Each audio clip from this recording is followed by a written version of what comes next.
Então, gente, tudo bom? A gente vai fazer uma pequena revisão, tá? Desse caderno 1, para vocês poderem fazer a prova semana que vem. Mas eu já adianto que vocês vão precisar estudar algumas coisinhas aí a parte desse vídeo, tá? Eu vou dar os caminhos, se vocês forem espertos, fica a dica. Então, vamos lá.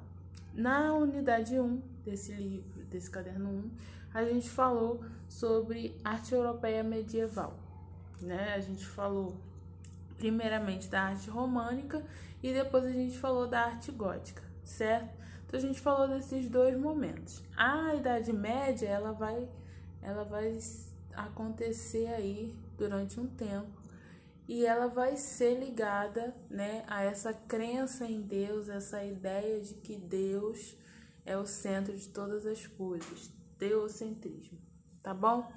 Então, você vai ter um momento, o românico, onde a religião estava em ascensão, ou seja, a religião era o top do top, entendeu?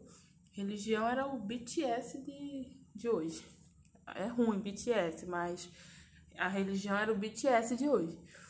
E aí, assim, era uma febre, todo mundo gostava muito, porque as pessoas diziam,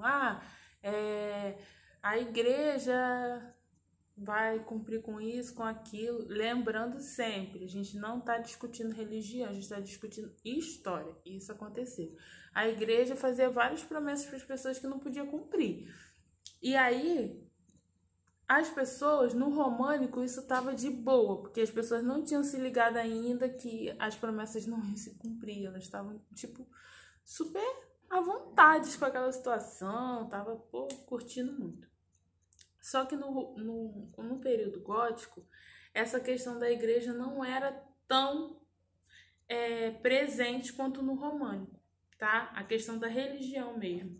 E aí você vai ter no gótico uma preocupação com resgatar esses fiéis. Lembra que a gente estudou? A gente estudou o românico, o formato das igrejas eram em cruz, as pinturas eram todas religiosas, e aí a gente chega no momento gótico, que é um momento mais sombrio. Mas por que a gente passou de um momento onde tinha presença de ouro nas pinturas, santos, anjos, para um momento de escuridão, de gárgulas e catedrais enormes? Por que a gente passou por isso? Porque as pessoas pararam de ser adeptas à religião, as pessoas começaram a procurar outras coisas para acreditar. E aí a religião precisava, a igreja precisava de alguma forma trazer essas pessoas de volta. Como que isso, a gente tá falando de Europa, não tá falando de Brasil não, tá? E isso era tipo, como a gente vai trazer essas pessoas de volta? Beleza. Vamos falar que lá fora da igreja, né, fora dos espaços onde se acredita em Deus, o mal tá aí, tá? E as pessoas que ficarem fora desse espaço, elas vão estar longe de Deus, elas vão estar suscetíveis a esse mal, que esse mal pode acontecer de alguma forma com elas e tal.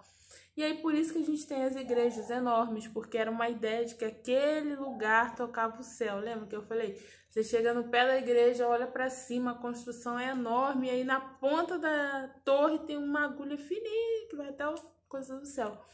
É para ter essa ideia que realmente a igreja estava fincada na terra, feita, baseada na terra, mas que ela tocava o céu.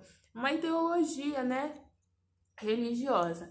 E aí a gente vai ter as gárgulas que vão fazer o quê? As gárgulas vão espantar o mal, né, de dentro da igreja e tal, e tem toda essa apelação, certo? Então, a diferença entre um momento e outro vão ser as construções. O românico ele vai estar ligado à arquitetura, mas ele vai ter outros destaques. O gótico é arquitetura, assim, os caras fazem coisas maravilhosas. Meu Deus, é muito bom, sabe? Assim, são construções muito legais que ninguém fez até hoje. Então, é isso.